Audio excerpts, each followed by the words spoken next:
선박금융법도 제가 앞에 수식어를 붙여가지고 알기 쉬운 선박금융법입니다. 굉장히 어려운데 정 변호사님 이 업계에서 뭐 월드 클래스입니다. 세계적으로 유명하신 분이시고 또 우리 고려대학교 또 겸임 교수 오래 하셔서 강의도 많이 해보셨기 때문에 쉽게 또 강의를 잘 하실 것 같습니다. 보시다시피 깔끔하게 오늘 막 이렇게 또 딱 차려입고 그때 오셔가지고 특히 매끄럽게 강의가 될 것 같습니다. 그러면 우리 정우영 변호사님부터 강의를 듣도록 하겠습니다. 그리고 참 정우영 변호사님은 그 광장의 대표 변호사님이세요.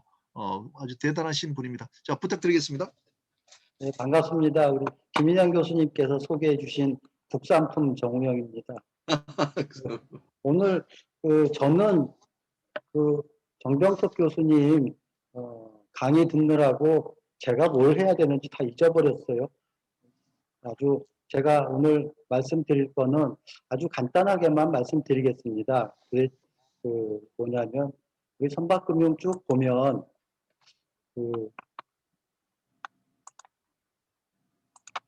화면 공유.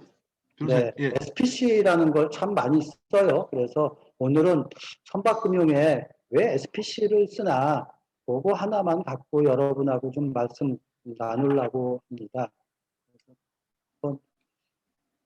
한번 같이 보시면서 그냥 저는 SPC라는 거를 왜 쓰는지를 주제로 던지고 그다음에 최근에 여러 가지 우리 선박금융 시장에서 이슈되는 것들은 좀 이따 여러분들이 질문을 통해서 또는 토론을 통해서 서로 나누는 걸로 하겠습니다. 우리 통상적으로 쓰는 선박금융 구조들 한번 좀 보겠습니다. 이게 지금 제가 화면에 띄운 게 가장 전통적인 모습의 선박금융 모습입니다. 보시면 아이고 죄송합니다.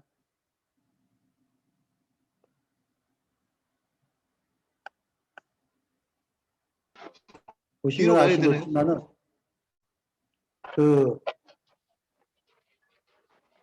종합상사형인데 1.1. 네, 제가 이걸 잘못 건드렸네요. 이게 은행들이 하는 우리 1990년도에 은행들이 가장 많이 했던 형태의 그런 선박금융입니다. SPC 하나 세우고 그다음에 은행이 대출을 하고 여기 차터러가 우리나라 보통 통상적인 해운사죠. 은행에서 대출해주면 그 돈으로 SPC가 빌드하고 선박건조 계약 맺고 선박이 완성되면 SPC가 소유권 등록하고 대주단에다가 담보 저당권 설정 등기해주고 그리고 우리 전 시간에 계속 얘기 나왔던 BBCHP 베이스로 차터러한테 해운사에다가 배를 빌려주고 그럼 해운사는 그거를 장기용선으로 쓰던 또는 트램퍼로 쓰던 이렇게 해서 선박을 썼습니다. 이 그림에서 잘 보시면 아시겠지만 그냥 은행 하나밖에 없어요. 이게 우리 90년대 우리나라 선박금융의 가장 전형적인 모습인 게 90년대는 은행들이 100% 대출을 해줬습니다. 100% 대출을 해준 뿐만 아니라 또 선박 건조기간 중에 이자까지도 캐피탈라이즈하는 원본화시키는 그런 조치를 취해서 사실은 한 110%까지 그렇게 대출을 해주기도 했습니다. 그 시절에 90년대 보면은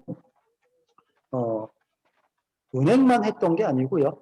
또 종합상사도 이렇게 끼어들었어요. 왜냐하면 그림에서 이렇게 보시면 아시겠지만 여기 레시라고 써 있는 데가 해운사인데 해운사들 신용도가 사실은 그다지 좋지 않습니다.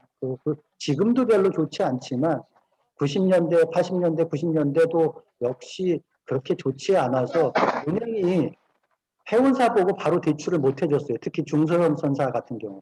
그래서 중소형 선사 같은 경우에는 중간에 누군가가 껴주길 바랬어요. 그래서 이 중간에 껴서 크레딧을 올리는, 크레딧 이넨스먼트를 시키는 역할을 하는 그런 기관들이 필요했는데 그런 게 이제 종합상사도 있었고 또 리스사도 있었습니다. 지금 그림 보시면 이렇게 리스사도 이렇게 있지요. 그래서 원래 리스사는 뭐 자기가 선박을 사서 또는 소유권 취득 조건부로 선박을 확보해서 해운사에다가 리스 주는 게 전형적인 모습인데 이상하게도 1990년대 우리나라 리스 회사의 그 리스 구조로 보면 이런 모습이 참 많았다는 게 특색입니다. 여기서 발견이 SPC, 그 다음에 IMF를 지나면서 이런 구조들을 많이 봅니다. 이 오른쪽에 보면 펀드, SPC 이런 거 보이시죠? 안 보입니다, 교수님. 여기 네? 펀드하고 SPC 이렇게 안 보여요. 네? 아, 공유가 안 되는데. 까맣게 지금 나와요. 아 그래요? 지금 예. 1.2만 나오고 있습니다. 예? 변호사님 나가셨다가 다시 한번 해보십시오. 아까 잘못 건드시면서 우리 괜찮으니까요. 아, 지금 안 보여요? 안 네, 보이는데요? 아니 1.2만 보여요. 1.2. 1.2만 아. 보이니까요. 지금 공유가 일시 중지됐다고 메시지가 뜨네요. 아, 오케이, 예, 오케이, 오케이. 예, 그래서 다시 한번 해보십시오. 예, 다시 하면 네네. 될 겁니다. 화면 공유. 예, 그래서 다시 이제부터 다시 한번 한 장씩 해보십시오. 예, 아, 이제 보인다. 1.4, 이제 1.5, 네, 지금 보이죠?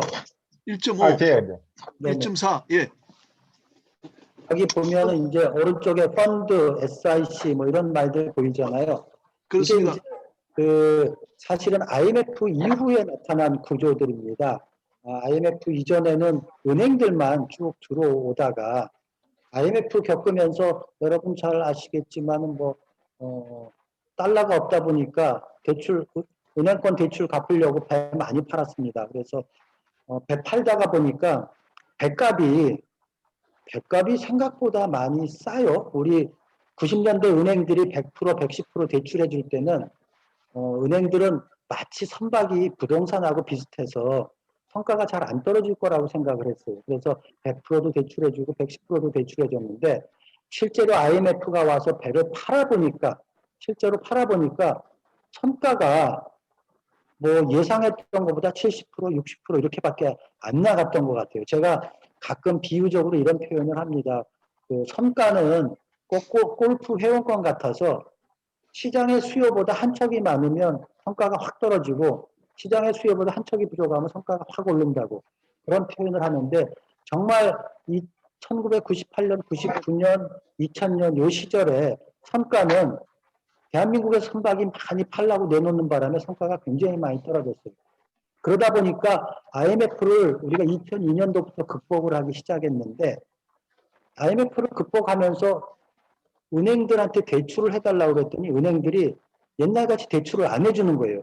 90년대에는 100% 대출해주다가 IMF를 겪으면서 선박의 담보 가치가 이게 변동성이 굉장히 크구나 이런 걸 알게 됐습니다. 그래서 IMF 직후에 우리나라가 굉장히 빨리 IMF를 극복하면서 물동량이 빨리 늘었는데 반면에 선박은 IMF 때 많이 팔아가지고 사실은 선봉량이 많이 부족했어요. 그래서 정부가 은행들 보고 좀 대출을 좀 해주라고 했는데 은행들은 대출을 IMF 경험을 통해서 우리는 100% 예전처럼 못하고 한 70%만 하겠습니다. 이런 입장이고 선사들은 이미 자산을 갖고 있는 걸 다 팔아서 자기 자본은 거의 없는 상황이고 그래서 사실은 정부에서 화급하게 만든 게 뭐냐면 선박투자회사법입니다. 제가 오른쪽에 펀드 슬래시 SIC라고 써 있는데 SIC가 Ship Investment Company죠. 선박투자회사입니다. 선박투자회사법을 그 당시에 2002년도 만들어서 2003년도 8월에 동부가 1호 펀드라고 해서 그게 현대상선, 그 당시에 현대상선 배에 대해서 금융이 이루어졌는데 그때부터 처음에 비로소 자본시장, 소위 이 SIC가 자본을 끌어들이는 자본시장과 은행하고 결합이 생기기 시작했던 겁니다. 그래서 이런 모습, 펀드의 모습이 IMF 직후로부터 시작을 했어요. 그래서 IMF 직후에 처음에는 선박투자회사법과 은행이 결합해서 선박금융이 됐고 그로부터 조금 더 지나서는 자본시장법상에 펀드와 은행이 서로 시니어, 주니어 이렇게 금융을 서로 함께 해서 선박금융이 되는 그런 시기가 있었습니다. 그러다가 조금 세월이 지나서 아까 우리 정경석 변호사님 말씀하신 것처럼 2003년, 2008년 요 기간 중에 보면 우리나라 선박금융의 황금기입니다. BDI 지수가 뭐 12,000을 넘을 정도로 그렇게 올라갔던 시절이잖아요. 그러니까 그 시절까지 2003년부터 2008년까지 이 선박 투자 회사를 중심으로 해서 조달된 배 숫자가 사실은 184척 정도 됩니다. 굉장히 많은 배가 SIC 선박 투자 회사를 통해서 조달됐습니다. 근데 그때까지 굉장히 좋았는데 리만 사태가 딱 터지면서 사실은 선박 투자 회사를 통해서 투자했던 거의 모든 거래들이 다 부실화됐습니다.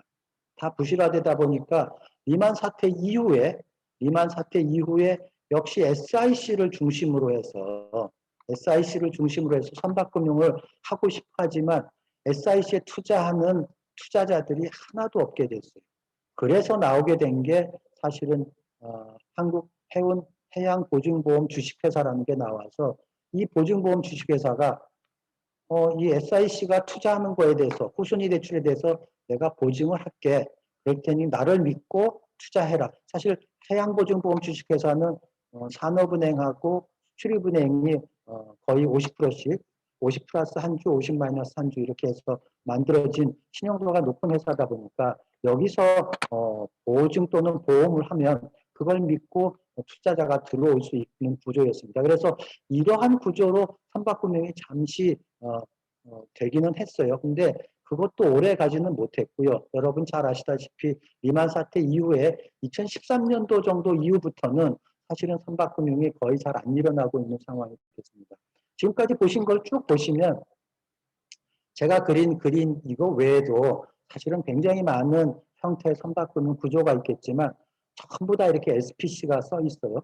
그래서 제가 오늘 주제로 삼은 거는 선박금융에는 왜 SPC가 있을까? 요거 한번 말씀 나누려고 합니다.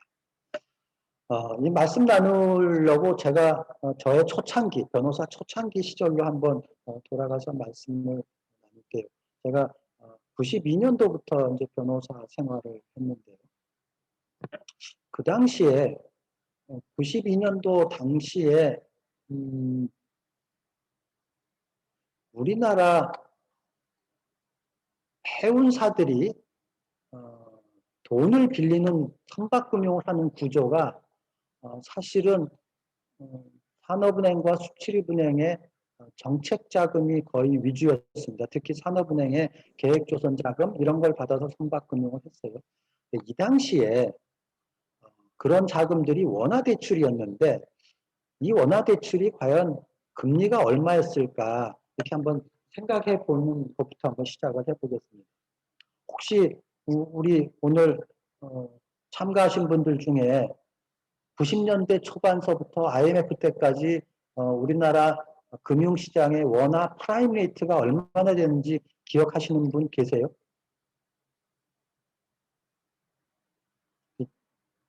지금 시장을 생각하면 참 격세지감을 느끼는데 그 당시에 원화 프라임 레이트, 기업 우대금리가 사실은 12%, 막 13% 이런 수준이었습니다. 자, 그러면 우리 여기 제가 그림에 차터러 이렇게 차터러 해운사라고 치고요. 이 해운사가 한국의 금융단 랜더로부터 원화를 빌려서 조선소에다가 선박을 발주해서 선박을 건조한다고 쳐서 그 선박을 인도받았어요. 인도받은 선박을 은행에다가 다시 저당권을 설정해주고 그 선박으로 장사를 합니다. 제가 이 그림에는 장기용선 계약이라고 썼지만 꼭 장기용선 계약이 아니고 트램퍼도 포함합니다. 자, 원화 12%에다가 그게 우대금리입니다. 그러면 거기다가 마진, 스프레드를 붙이면 한 15% 이렇게 될 거예요. 15%로 돈을 빌려서 배를 지어서 여기서 화물을 싣고 미국을 간다, 유럽을 간다고 한번 칩시다. 그러면 갈 때야 한국 화주들 실을 데가 없으니까 우리 한국 해운사의 선박을 이용해서 화물을 실어요. 그래서 미주로 갔어요. 그럼 돌아올 때 그 배에 화물을 실을 수 있을까? 화물을 실을 만큼 운임이 경쟁력이 있을까? 하는 겁니다. 여러분 그냥 쉽게 이해되시겠지만 안 되겠죠. 15%로 우리는 15%라는 원화로 금융을 일으켜서 선박을 짓고요. 그 다른 경쟁사들, 국제적인 글로벌 경쟁사들은 리보 플러스 마진, 그래서 리보가 그 당시에 맥시멈 한 3.2에서 3.5 왔다 갔다고 했고요. 3months 리보로. 그 다음에 스프레드를 맥시멈 300 베이스 포인트라고 잡으면 사실은 달러 베이스로 6.5%, 맥시멈 6.5%입니다. 우리는 15%에 빌려서 선박을 건조하고 외국계 경쟁사들은 맥시멈 6.5%에 빌려서 경쟁을 합니다. 더군다나 우리는 말이 15%지 거기다가 해운 운임 수입이 달러면 원달러 수합까지 고려를 해버리면 한 17%만 이렇게 될 수밖에 없는 구조입니다. 그러니까 우리나라 해운사들이 우리도 달러를 좀 빌리게 해달라 이런 얘기를 많이 합니다. 그래서 그 당시 90년대 초반에 우리나라 기재부에서 우리도 한번 해운사들이 달러 차입을 해서 경쟁력을 갖게 해볼까? 그 당시에 유일하게 있던 데가 어디냐면 거양해운입니다. 거양해운이 포스코 자회사로 있었는데 포스코 자회사로 있으면서 선박을 어떻게 조달했냐면 미쓰비시에서 리스 베이스로 운영 리스로 빌려왔는데 예화 베이스로 빌렸어요. 그 금리를 보니까 너무 싼 거예요. 그러니까 그걸 보고 우리나라 해운사들도 사실은 충격을 받고 우리도 달러를 빌리게 해달라. 그래서 제 기재부에서 그럼 한번 해봐라. 자, 그러면 이 그림을 그려놓고 한번 제가 달러를 빌려보려고 한번 해봤습니다. 이 여기 렌더가 유럽에 있는 렌더입니다. 유럽에 있는 렌더로부터 외화를 차입을 해요. 차입하려고 딱 봤더니 제가 이걸 못하는 거예요. 왜 못하냐면 외환관리법에 한국은행 허가를 받도록 돼 있어요. 국내 거주자가 비거주자로부터 외화를 차입할 경우, 그 당시엔 차관이라고 했습니다. 차관 계약을 체결할 경우엔 한국은행의 허가를 받아야 된다라고 되어 있고, 한국은행에서 허가를 줄 수 있는 거는 그 당시에 제 기억에 3가지밖에 없었어요. 고도기술산업, 국방산업, 사회간접자본시설. 이 3가지밖에 없는 상황입니다. 도대체 이걸 빌릴 방법이 없는 거예요. 선박금융은 그 3가지에 안 들어가는 거예요. 그래서 어떻게 할까 하다가 다른 나라를 보니까 이렇게 다른 나라 선박금융을 보니까 SPC를 써요. 그래서 SPC를 쓰면 이런 문제가 해결될까? 그리고 한번 SPC를 쓰고서 한번 외환관리법 문제를 접근을 해봤습니다. 자, SPC를 이렇게 세워서 보니까 유럽은행으로부터 대출을 한국에 있는 우리나라 선사가 받는 게 아니고 유럽은행의 대출을 다른 나라에 있는 SPC가 받아요. 그럼 한국은행 허가사항이 아니잖아요. 그리고 걔가 외국에 있는 SPC가 한국의 조선소하고 선박건조 계약을 체결을 하면 한국의 조선소는 해외로 수출을 하니까 수출 실적도 올리고 굉장히 좋은 거예요. 남는 문제는 이 SPC로부터 우리가 배를 쓰려면 뭔가 빌리는 계약을 했는데 리스 계약을 해야 되는데 이 계약은 외환관리법상 허용이 되나? 그러고 봤더니 외환관리법상 산업장비 임대차에 대해서는 훨씬 완화된 기준을 적용을 하고 있어요. 결론적으로 얘기하면 외환관리법상 산업장비, 이때 이 산업장비는 선박도 포함된다고 돼 있었는데 임대차가 허용이 됐습니다. 그래서 이렇게 하니까 SPC를 세우니까 우리나라 외환관리법상의 여러 가지 제약을 피할 수 있는 구조가 된 거예요.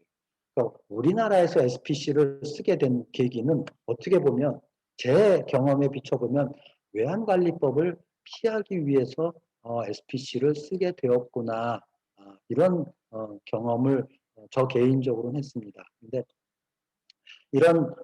그런 게 이제 92년도에 이 SPC를 세우면 외환관리법상 외화 차입이 허용된다, 라는 게 나오면서 시장에서 이 구조를 통해서 제가 지금 공유하고 있는 이 화면을 통해서 선박금융을 하기 시작했습니다. 근데 우리나라 또 이 외화관리 당국의 입장에서는 이게 실질적으로는 결국은 외화 차입 아니냐. 대출도 달러로 하고 그다음에 여기 BBCHP도 달러로 하면 결국은 실질적으로는 외화 차입 아니냐. 그래서 이걸 허용은 하되 무작정 허용은 안 하고 일정한 금액 범위 내에서만 허용을 하겠다. 그래서 90년대 초반에는 사실 첫 해에는 연간 5억 불 범위 내에서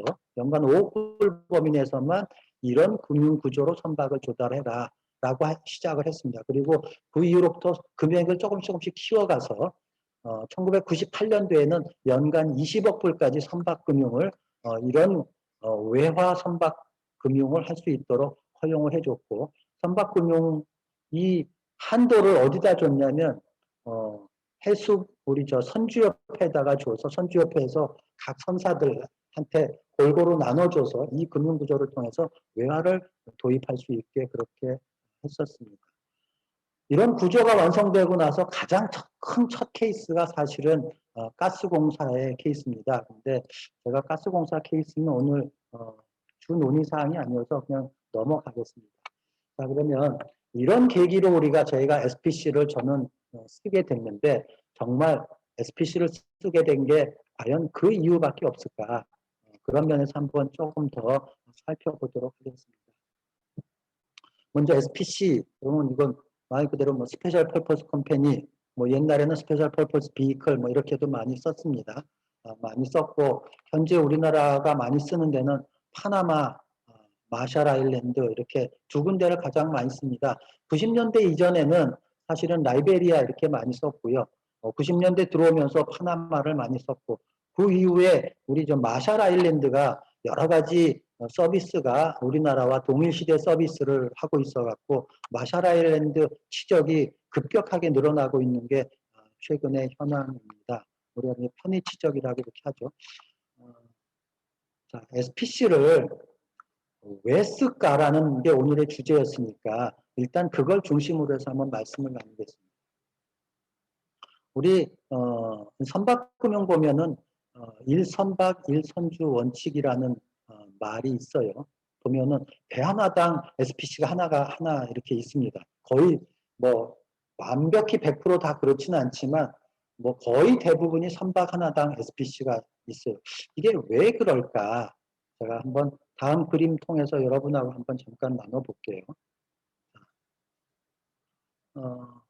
만약에 해운사가 SPC를 안 쓰고 지금과 같은 그림으로 선박금융을 했다고 칩시다. 이게 원화가 됐던 달러가 됐던 쳤어요. 그다음에 해운사가 은행으로부터 대출을 받아서 조선소에다가 선박을 건조해서 자기가 완성된 선박을 소유하고 은행에다가 저당권 설정해 줬어요. 그래서 해운사가 베셀1이라는 선박을 소유해요. 그런 식으로 또 베셀2, 베셀3 이렇게 해서 여러 선박을 소유하게 됩니다. 자, 이렇게 소유를 하는데 그 중에 하나가 제가 이 그림은 좀 잘못 그렸습니다만 원유 운반선이라고 한번 우리가 이렇게 가정을 한번 해봅시다. 이렇게 원유 운반선을 하나가 갖고 있었는데 이 소유의 선박이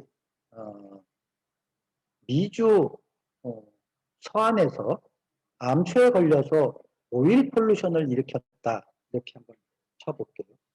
그리고 이 해운사가 그냥 가정입니다. 한진해운이었다. 이렇게 칠게요. 자, 그러면 이 해운사가 미 서부 연안에서 오일 폴루션을 일으켰으면 그 피해가 얼마나 크겠어요? 우리 엑슨모빌 케이스에서 아시겠지만 100억 불이 넘는 규모의 손실입니다.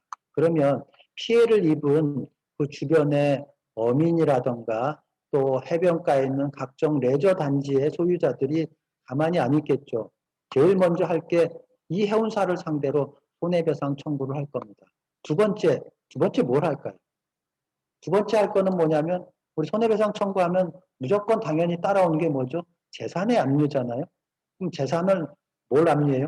이 해운사가 소유하고 있는 배들 압류합니다. 배가 하나에 1억 불씩 해도 손해배상이 100억 불이라고 그러면 그중에 P&I 보험 10억 불 빼고 90억 불을 하려면 90척 압류해야 돼요. 바꿔 얘기하면 이런 사고 한 번 나면 그냥 회사가 그냥 한순간에 이렇게 망한다. 모든 게 올스톱이다. 이렇게 되겠죠. 그 중에 하나가 만약에 컨테이너 선대라고 하면 그 안에 화주가 얼마나 많겠어요. 그 화주들이 가만히 있겠습니까?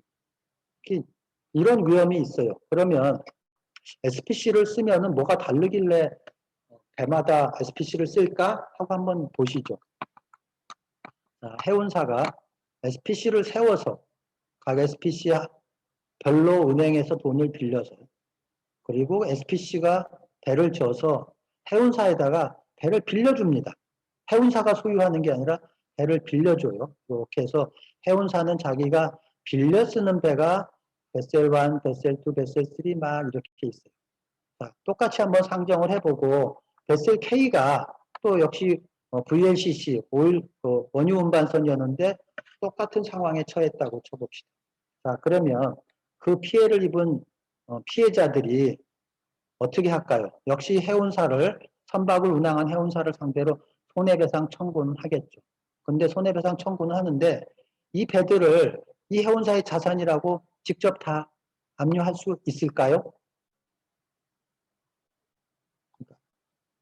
그 여러 가지 강학상 뭐 예외적인 사항도 있고 시스터 베셀로 압류하고 뭐 어쩌고저쩌고 얘기는 실질 소유자가 누구고 뭐 이런 법인격 부인론을 통해서 압류하고 등등의 방법은 있겠지만 원칙적으로는 예소유가 아닙니다. 예소유가 아니어서 일용은 배들을 다 운항을 할 수 있어요. 운항을 해가면서 보험에 의해서 일부 커버하고 점차 갚아나갈 수 있는 소위 그 위험을 직접 그 위험으로 인해서 선박이 바로 압류당하는 위험을 피할 수가 있습니다. 그래서 지금 SPC를 쓰고 안 쓰고가 이런 위험으로부터의 해운사의 회피라고나 할까요? 이런 게 가능하죠. 그래서 어떻게 연역적으로 보면 SPC를 쓰는 거는 또 1선박 1선주의 원칙은 해운업 고유의 속성인 위험의 회피가 그 이유라고 합니다. 그래서 SPC를 쓰면 이런 위험을 피하기 위해서 SPC를 쓰는구나 이렇게 연역적인 이유가 있습니다. 두 번째는 제가 아까 말씀드린 우리나라 외환관리법상 이런 외환관리법상의 규제를 피하기 위한 겁니다. 세 번째는 모든 은행들이 선호하기 때문입니다. 바꿔 얘기하면 현금 흐름을 통제한다는 겁니다. 우리가 이렇게 그림을 한번 올라가서 볼게요. 자, 만약에 선사가 선박을 다 소유하면 그 선박에서 벌어들이는 손은 다 일로 모입니다. 그런데 이렇게 SPC를 세우고 그 선박에서 벌어들인 돈은 무조건 다 먼저 일로 올려라 SPC로 그리고 남는 것만 네가 가져가라 이런 식으로 해당 선박에서 창출하는 모든 미래의 수익, 퓨처 레비뉴는 이 SPC를 통해서 통제하겠다. 소위 다른 선박으로부터 창출되는 현금의 흐름과 내 선박으로부터 창출되는 현금의 흐름을 구분하겠다라고 하는 소위 프로젝트 파이낸싱적 성격을 갖고 있는 그런 선거를 이 금융단이 요구를 하기 때문에 금융단의 요구를 맞춰주려면 SPC를 세우고 SPC의 계좌를 만들어서 현금 흐름을 그쪽으로 올려줄 필요가 있다는 그런 목적이 있기 때문입니다. 자, 그 다음에 또 SPC를 쓰는 이유는 여러분 다 아시는 거지만 이런 얘기들이 있어요. SPC를 쓰고 SPC를 편의 지적을 하게 되면 여기 있는 여러 가지 이런 이유들이 있습니다. 이 중에 제가 하나만 한번 들어볼게요. 제일 처음에 있는 정치적 제한에 대한 회피 수단? 이거 꼭 정치적 제한은 아닌데 예를 들어서 이런 거 있습니다. 우리 어선 같은 경우에 우리 저쪽 그 캄차카 반도 밑에서 어업을 하려고 그러면 파나마 편의 치적이나 대한민국 편의 치적보다는 캄보디아 편의 치적이 훨씬 더 쿼터를 많이 받고 어획 활동이 자유롭다. 이 치적에 따른 그 해당 나라와의 정치적 견영 관계에 따라서 그거를 피할 수 있는 방법이 됩니다. SPC를 쓰면은 그런 것들이 있습니다. 또 하나는 이런 것도 있어요. 만약에 한국의 편의 치적을 하면 이런 오해를 합니다. 우리는 오해라고 생각하는데 이 정치적 불안에 대해서 얘기를 하는데 한국은 휴전 국가다. 유럽은행들이 생각하는 겁니다. 한국은 휴전 국가여서 만약에 전쟁이 발발하면 한국 치적의 선박들은 바로 동원령에 의해서 동원될 위험이 있다. 어느 나라나 사실은 그 동원령이라는 게 있고 동원법이 있죠. 그리고 동원법이 있으면은 실제로 전쟁이나 테러가 발생할 경우에 나라에서는 그 일정한 자산들을 동원할 수 있는데 가장 동원에 우선시되는 게 항공기, 선박 등입니다. 그러다 보니까 정치적으로 불안한 나라에 치적이 되어 있는 거에 대해서는 금융당에서 되게 싫어해요. 그러니까 우리나라 대한민국 치적을 하는 게 아니라 파나마 치적을 하면 훨씬 좋아합니다. 이런 예를 또 어디서 볼 수 있냐면 우리가 라이베리아 치적이 옛날에 굉장히 많았어요. 근데 어느 날 보니까 라이베리아 치적이 다 빠졌어요. 그 이유를 뭐 몇 가지 있긴 하지만은 라이베리아에서 내전이 일어나고 테러가 일어나면서부터 라이베리아 선박에 대해서 여러 가지 압류, 억류 등이 많이 발생할 위험, 동원이 발생할 위험이 굉장히 많아져서 전부 다 라이베리아에서 많이 뺐다고 합니다. 이렇게 어떤 나라의 정치적 불안이 있을 때 그 나라의 정치적 불안을 피하기 위해서 SPC를 많이 쓰기도 합니다. 우리나라 같은 경우에는 제3국 선언을 갖다 이용하기 위해서 이 편의적 을 쓰긴 이유도 있기도 합니다. 제가 여기까지 SPC를 쓰는 이유를 제일 처음에는 위험의 회피 라고 말씀드렸고 두 번째는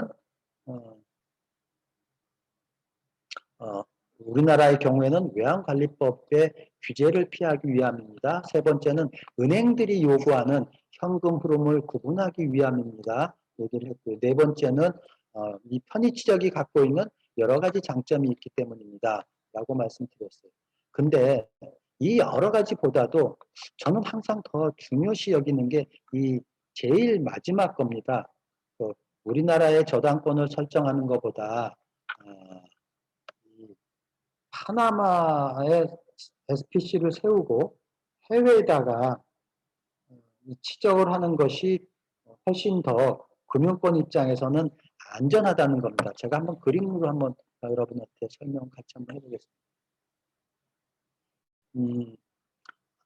앞 시간에서 우리 정경석 교수님께서 기업 구조조정 촉진법 얘기해 주셨고 보상법을 자세히 얘기해 주셨습니다. 그래서 아주 쉽게 이해가 되실 것 같아요. 우리나라 해운 선사가 은행으로부터 대출을 받았어요. 원하든 달러든 대출을 받았습니다. 대출을 받고 조선소에다 선박 건조 계약을 체결하고 완성된 다음에 담보를 제공했어요. 은행에다가. 이 해운 선사가 워크아웃에 들어갔다고 칩시다. 워크아웃에 들어가면 이 은행은 대출 채권을 자유롭게 행사할 수 있을까요? 하는 겁니다. 뭐 누구나 다 잘 아시죠? 이 은행은 대출 채권 함부로 행사 못합니다. 왜냐하면 워크아웃 절차에 들어가면 제일 먼저 하는 게 주채권은행이 모든 금융채권자, 채권은행들을 불러서 채권금융기관을 불러서 채권금융기관 협의회를 구성을 합니다. 그래서 제1차 협의회에서 무슨 얘기를 하냐면 이 해운사가 워크아웃에 들어갔으니까 이 해운사에 대해서 권리행사 금지, 담보행사 금지, 압류금지, 가압류금지, 상계금지. 보통 워크아웃 들어가서 제1차 협의회에서 하는 협약의 기본 내용이 그겁니다. 권리행사 금지, 담보권 행사 금지, 그 다음에 압류, 가압류 금지, 그 다음에 상계금지. 바꿔 얘기하면 해운사가 워크아웃 들어가면 은행들 아무런 권리 행사를 못합니다. 근데 은행의 실무 담당자는 원래 신용심사 받을 때 해운사가 돈 안 갚으면 저희가 이 배 끌어서 담보 실행할 겁니다. 이렇게 얘기를 했는데 워크아웃 들어가니까 안 돼요. 좀 말이 약간 보고가 잘못된 거죠. 그럼 SPC를 쓰면 될까요? 한번 보죠. 자, SPC를 이렇게 세우고 앞에서 제가 설명한 것과 같은 이런 구조의 선박금융이 일어났다고 쳐요. 이 구조에서 해운사가 워크아웃에 들어갔다고 칩시다. 자, 워크아웃에 들어가면, 해운사가 워크아웃에 들어가면 은행이 아까처럼 아무런 권리도 행사를 못할까요? 다르죠. 지금 SPC가 워크아웃에 들어간 게 아니라 해운사가 워크아웃에 들어간 거예요. 은행은 SPC에 대해서 어떠한 권리도 다 행사합니다. 그죠? 그래서 여기서 해운사에서 돈 못 주면 소유권자는 SPC예요. 선박의 소유권자는. 그리고 SPC가 은행에다가 담보를 줬으니까 은행은 아무런 제약 없이 담보 실행합니다. 그렇죠? 그 다음에 2017년 이후에 약간 바꾸긴 했지만 그거 제가 뒤에 설명하겠습니다. SPC는 채권 금융기관이 아니어서 권리 행사도 그대로 다 해요. 얘가 채권 금융기관이면 협약의 구속을 받지만 얘가 금융기관이 아니다 보니까 용선료 청구도 그대로 다 합니다. 그러니까 워크아웃에 들어가도 받을 거 다 받아서 다 갚아요. 이렇게 SPC를 세우니까 SPC 없는 때하고 있을 때하고 기업 구조조정 절차, 전달게임, 워크아웃 절차에서 채권자의 지위가 확 다릅니다. 자, 그 다음에 또 한번 볼게요. 이번에는 워크아웃이 아니라 회생 절차에 들어갔다고 치겠습니다. 아까 우리 전 시간에는 SPC가 있는 걸 놓고 BBCHP를 전제로 했는데 가장 근본적인 모습부터 한번 보겠습니다. 해운사가 직접 대출을 받고 담보를 제공을 했어요. 자, 해운사가 회생 절차에 들어갔다고 칠게요. 자, 회생 절차에 들어가면 이 은행의 권리가 공익채권이 될 방법이 있나요? 이게? 없죠. 이거는 무조건 회생 담보권입니다. 전 시간에 들으셨지만 채권이 회생 절차에 들어가면 회생채권, 회생담보권, 공익채권 세 가지로 나눠져요. 회생채권 제일 변제 비율이 많은 게 공익채권이죠. 거의 100% 되는 게 공익채권. 그 다음에 회생담보권, 그 다음에 회생채권 뭐 이렇게 됩니다. 뭐 조금 더 구체적으로 얘기하면 뭐 회생 개시 결정 이전까지 안 준 것들은 회생 채권이 되고 그 다음에 그 이후의 거는 회생 담보권이 되고 또 회생 담보권도 담보 가치 범위 내에서만 회생 담보권이 되고 담보 가치를 넘는 것들은 회생 채권이 되고 이렇게 해서 이렇게 돼요. 두 번째, 이 담보를 그나마 그러면 실행을 하느냐? 실행도 못 합니다. 인가계획안에 의하면 인가계획에 따라서만 변제가 되지 또 이 담보권조차 실행도 못해요. 자, 그럼 이런 것들이 SPC가 세우면 바뀌나요? 한번 봅시다. 자, SPC를 이렇게 세웠어요. SPC를 세우고 보니까 은행에 SPC가 회생 절차 들어간 게 아니라 해운선사가 회생 절차가 들어간 거고 해운사가 담보를 제공한 게 아니고 SPC가 담보를 제공한 모습이 된 거예요. 전혀 다른 모습이죠. 형식 논리에 의하면 이 은행은 이 은행은 어떠한 담보도 그냥 실행할 수 있어야 돼요. 왜냐하면 SPC가 제공한 거니까 이 해운사의 어떤 그 회생 인가 절차, 회생 계획, 회생 절차의 구속을 받지 않아야 됩니다. 그런데 이게 문제가 됐던 이유는 뭐냐면 아까 우리 정병석 선배님께서 얘기하신 게 이 BBCHP가 옛날에는 대법원에서 이거를 이 부분을 리스 계약이라고 하면 회생담보권이다라고 해석을 했다 이렇게 간단하게 결론만 설명하셨는데 사실은 이 그림을 자세히 법원에서는 어떻게 봤냐면 자세히 본 거예요. 해운사의 재무제표에 보면 이런 BBCHP들은 재무제표에 자산으로 잡혀 있습니다. 여러분 다 잘 아시죠? 금융리스의 경우에 회계에는 어떻게 하냐면 자산으로 잡고 리스료 총액의 현가금액을 부채로 잡습니다. 그러니까 해운사 재무제표를 보면 이런 구조를 취해도 자산과 부채로 돼 있어요. 그러니까 실질적으로는 해운사의 자산인 것처럼 보입니다. 두 번째, 법원이 SPC를 보니까 SPC 직원들이 다 해운사 직원들이에요. 주식은 뭐 2달러짜리밖에 없고 얘 모든 업무는 해운사가 다 하고 있어요. 이거를 어떻게 보면 하나로 본 거예요. 우리나라 과거의 리스 거래에 대한 우리 법원의 입장에서 보면 하나를 본 거예요. 쉽게 얘기하면 SPC의 법인격을 부인한 것 같은 거예요. 그러니까 우리나라 과거의 그 법원의 리스에 대한 그 태도를 보면 이 법인격을 부인을 하고 이거는 실질적으로 해운사의 소유인데 은행으로부터 실질적으로 담보부 차입을 한 거다. 그러니 거래 구조가 SPC를 통했다 하더라도 이거는 회생 담보로 가야 된다. 이 90년도 대법원 판결까지 쭉 있습니다. 그리고 또 나아가서 2002년도에 고등법원 결정력까지 보면은 리스는 회생 담보다 이렇게 돼 있어요. 그게 바뀌게 된 계기가 사실은 삼선해운 케이스 때 바뀌었습니다. 삼선해운 때 이걸 리스로 얘기를 하면 리스로 봐서 과거와 같이 회생 담보로 보면 이 배를 해외로 가져가서 팔겠습니다 라고 하는 채권단을 대리하는 변호사들의 굉장히 공격적인 주장이 굉장히 많았습니다. 그리고 실제로 이 배들을 해외에서 팔 수도 있었고요. 왜냐하면 외항선단은 한국에 있는 경우가 별로 없어요.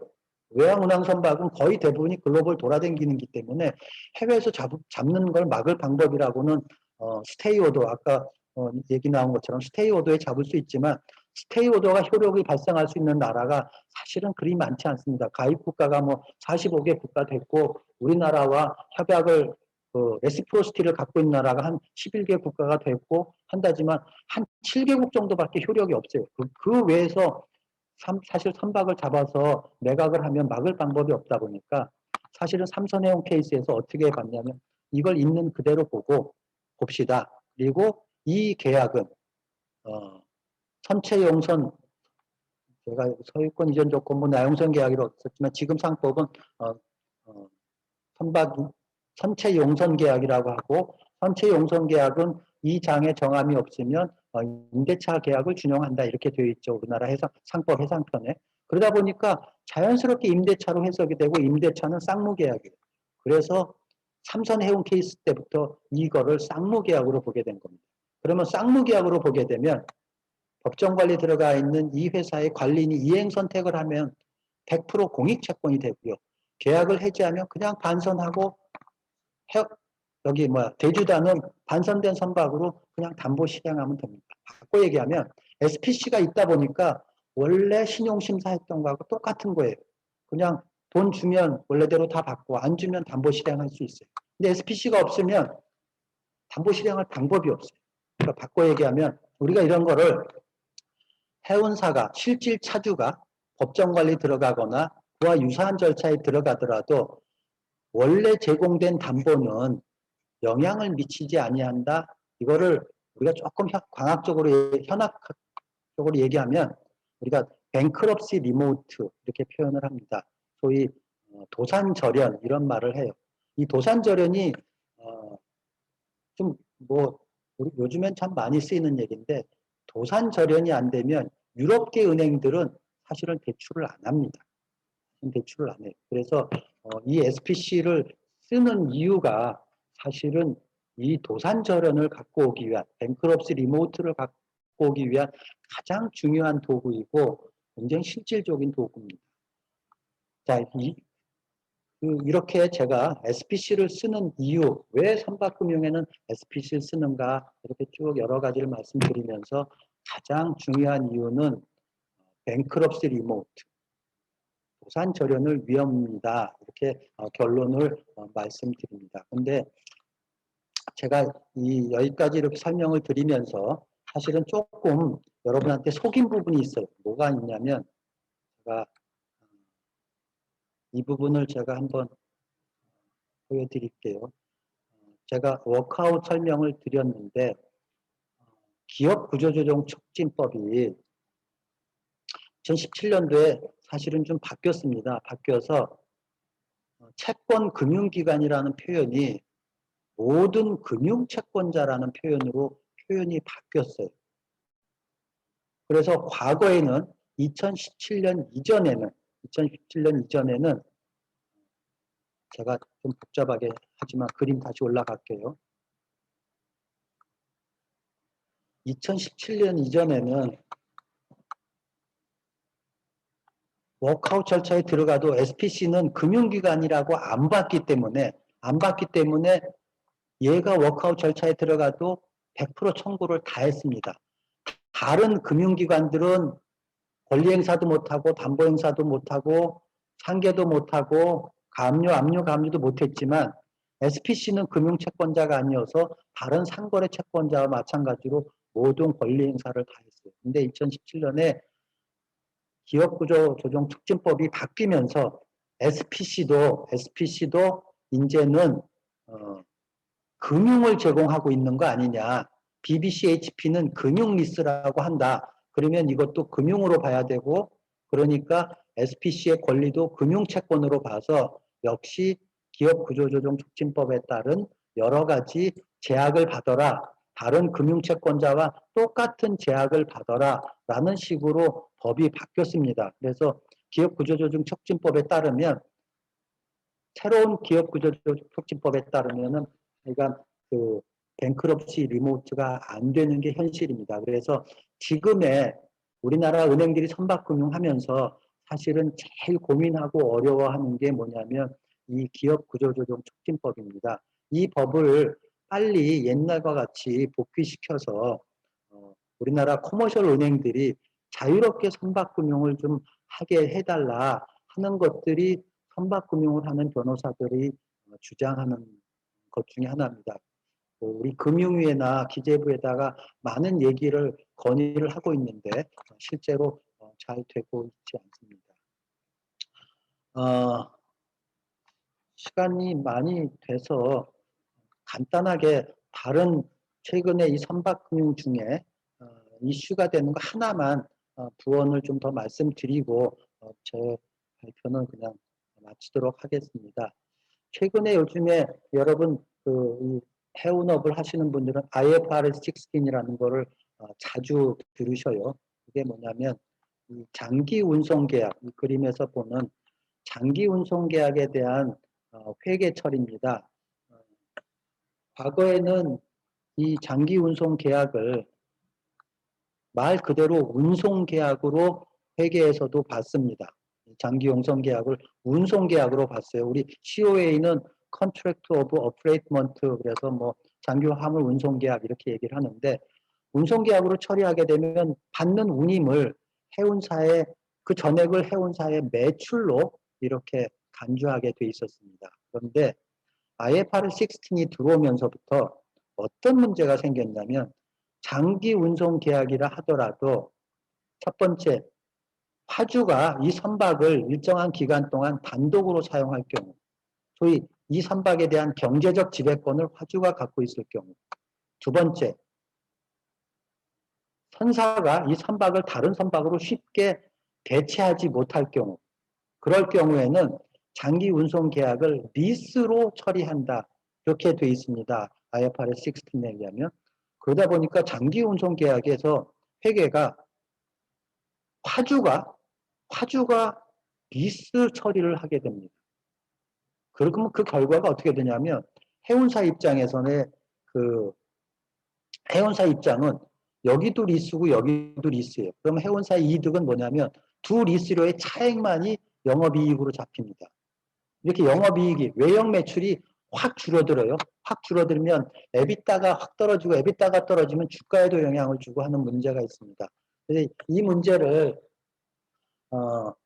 사실은 일부는 좀 해결을 했었는데 이 새로운 이 회계에 대해서 앞으로 맺는 장기 용성계약, 과거에 했던 용성계약들은 과거와 같이 회계 처리하라고 금융위에서 그나마 좀 지도를 해줘서 해결이 됐는데 앞으로 체결되는 모든 장기 용성계약들의 리스가 지금 우리나라 그 4대 회계법인에서는 이거를 운송계약으로 잘 안 봐주고 IFRS 16에 따라서 여전히 그냥 리스로 보려고 하는 그런 해석을 최근에 많이 하고 있습니다. 그래서 앞으로는 장기 운송계약을 맺어도 차터러의 매출이 크게 늘어나지 못하는 문제, 또 반면에 화주들은 부채 비율이 크게 늘어나는 문제, 이런 문제가 현재 우리 해운업계의 당면한 현안 중에 하나입니다. 그래서 이런 문제들 좀 기업구조조 촉진법하고 이 IFRS 16에 따른 회계 문제 이런 것들이 좀 정리되어야 되지 않나 하는 생각입니다. 여기까지만 그냥 말씀을 하고 말씀을 마치겠습니다. 뭐 토론 시간도 많지 않아서 이렇게 말씀 마치도록 하겠습니다.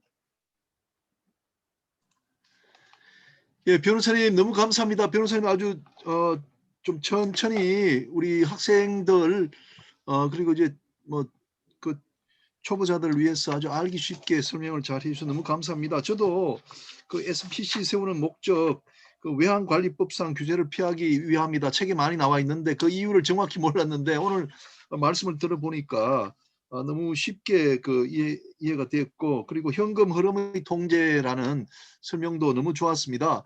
제가 변호사님 설명 여러 차례 들었는데 오늘만큼 이렇게 자세하게 알고 계시는 걸 다 틀어놓은 건 처음이신 것 같습니다.